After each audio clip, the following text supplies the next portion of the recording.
बदलाव होता है, चेंजेस होते हैं, तो फेफड़ों में यानी लंग्स में हमें एक बहुत ही सीरियस इन्फेक्शन हो जाता है और उस इन्फेक्शन को हम निमोनिया कहते हैं।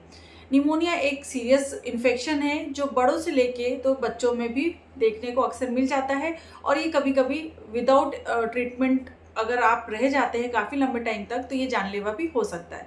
तो होम्योपैथी में निमोनिया के लिए अलग-अलग लक्षणों के हिसाब से, अलग-अलग कॉन्स्टिट्यूशन के हिसाब से बहुत सारी होम्योपैथी मेडिसिन्स हैं जिनके रिजल्ट्स भी बहुत अच्छे हैं।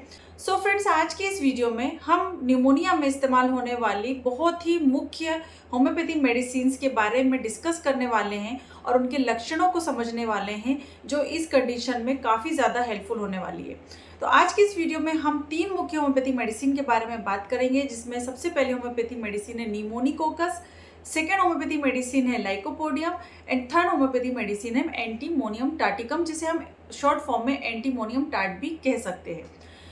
तो आज के इस वीडियो में हम इन्हीं होम्योपैथी मेडिसिन के बारे में जानेंगे कि निमोनिया के केसेस में ये मेडिसिन किन किन लक्षणों में यूज़ की जा सकती है। तो इस वीडियो को एंड तक ज़रूर देखिएगा कि आप इन मेडिसिन को अच्छे तरीके से समझ सकें और इस मेडिसिन के लक्षणों को आप अच्छे तरीके से समझ सकें।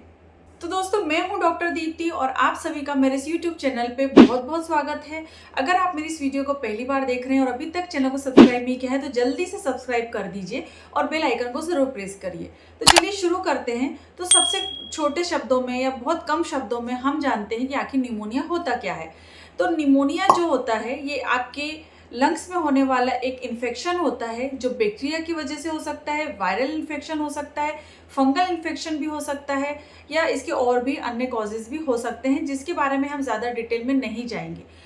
जो ये इन्फेक्शन होता है इसमें जो आपके लंग्स के एयर सैक्स होते हैं, तो मैं एक पिक्चर शो करूंगी जिसमें कि आप समझ सकते हैं कि एयर सैक्स क्या है।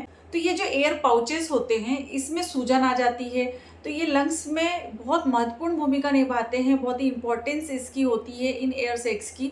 अगर यहाँ पर किसी भी तरीके की कोई डिफॉर्मिटी हो जाती है या पैथोलॉजी हो जाती है, इन्फेक्शन हो जाता है, तो आपको बहुत सारे सिम्टम्स जो हैं लंग से रिलेटेड समझ में आने लग जाते हैं। तो पेशेंट हमको शो करता है, कई बार सिम्टम्स बहुत ज़्यादा माइल्ड होते हैं लेकिन कई बार सीवियरिटी की तरफ भी होते हैं। तो जब भी कभी इन एयर सैक्स में या एयर पाउचेस में इन्फेक्शन हो जाता है तो वहाँ पर सूजन हो जाती है एंड फ्लूइड कलेक्शन होने लग जाता है। एयर सैक्स में या एयर पाउचेस में पस जो है जमा हो जाता है।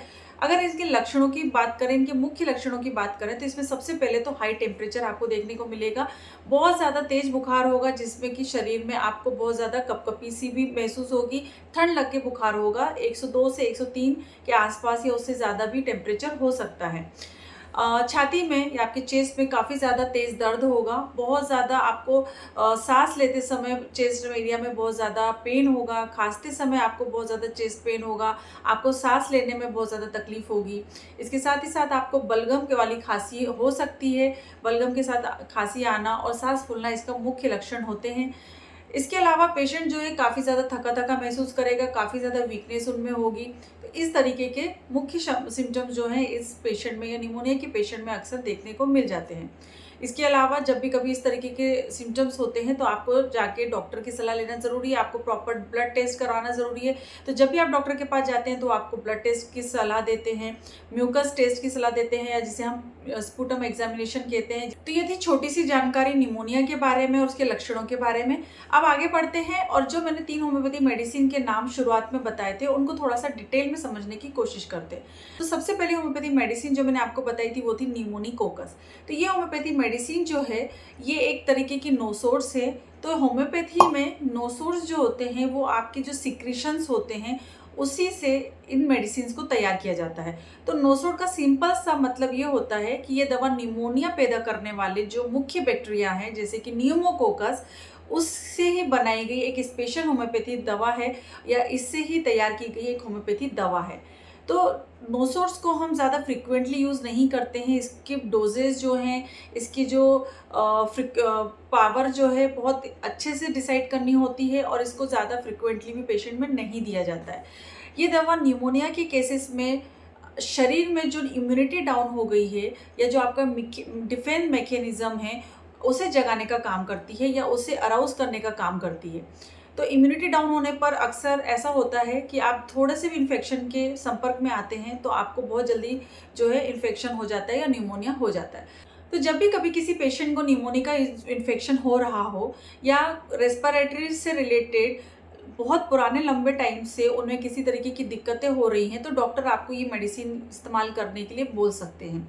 ये शरीर में इन्फेक्शन से लड़ने की ताकत आप में देता है, अंदरूनी ताकत आपको देता है, जिससे कि जो बाकी की दवाइयाँ आप ले रहे हैं वो बहुत जल्दी अच्छे से काम करने में आपको हेल्प करती है। तो ये मेडिसिन इस तरीके से आपकी इम्यूनिटी को इंक्रीज़ करती है और बाकी दवाइयों के जो रिजल्ट्स हैं उसे भी इम्प्रूव करने में हेल्पफुल होती है।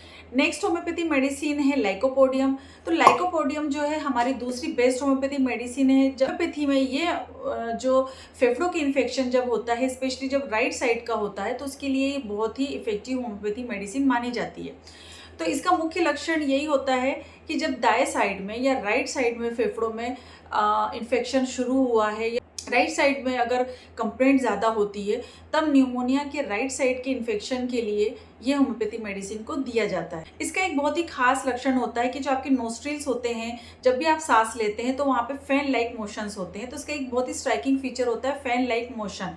तो एक ये सिम्टम भी होगा।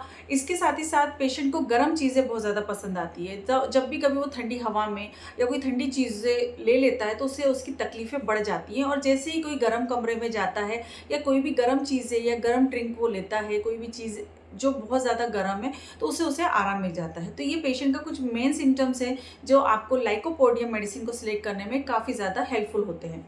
थर्ड और लास्ट होम्योपैथी मेडिसिन है एंटिम टाटिकम, जिसे हम एंटिम टाट भी कहते हैं। ये मेडिसिन तब काम आती है निमोनिया के केसेस में जब आपका निमोनिया थोड़ा सा बढ़ गया है, इसकी स्टेजेस जब है बढ़ चुकी है और आपकी छाती में बलगम बहुत ज़्यादा जमा हो चुका है।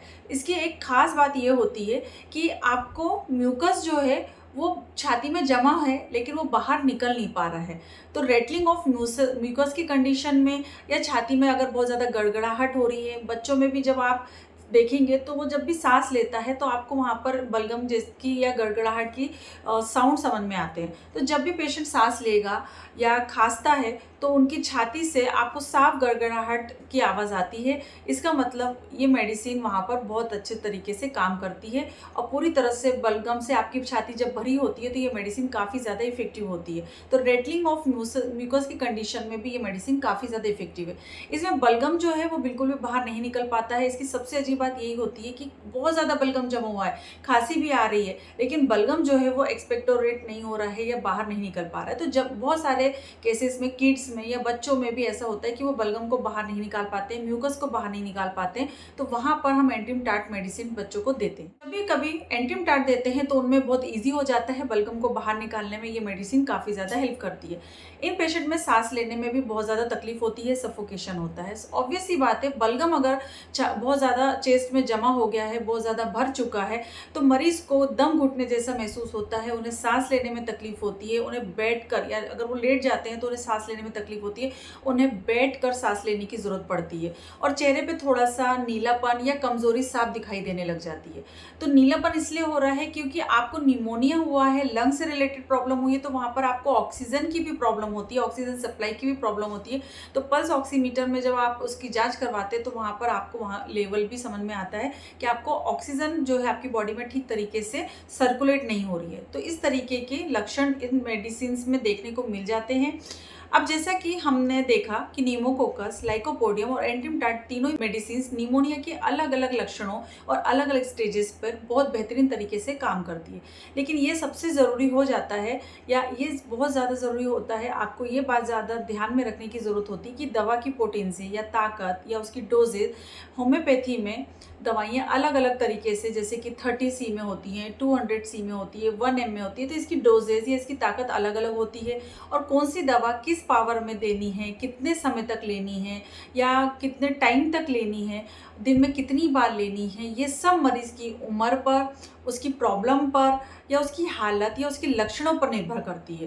तो जब भी कभी आप कोई भी मेडिसिन लेते हैं तो आपको एक एक्सपर्ट होम्योपैथी जो डॉक्टर्स होते हैं या अदर जो डॉक्टर्स होते हैं आपके आसपास, तो उनसे आपको ज़रूर संपर्क करना है और कोई भी मेडिसिन लेने से पहले आपको उनसे सलाह ज़रूर करनी है और वो आपको प्रॉपरली सजेस्ट करेंगे कि आपको किस तरीके की मेडिसिन लेनी है और कितने पावर में कब तक लेनी है। तो सेल्फ मेडिकेशन आपको बिल्कुल भी नहीं करना है और ये मैं अपनी हर वीडियो में आपको बताती हूँ।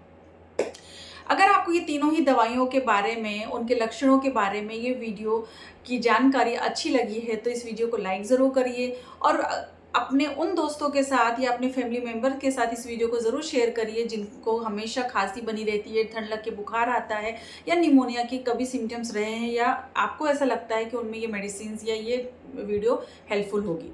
और अगर आपने चैनल को सब्सक्राइब नहीं किया है तो जल्दी से चैनल को सब्सक्राइब ज़रूर करें। स्वस्थ और इसके बाद हम मिलेंगे नेक्स्ट वीडियो में, तब तक के लिए स्वस्थ रहिए और सुरक्षित रहिए। नमस्ते।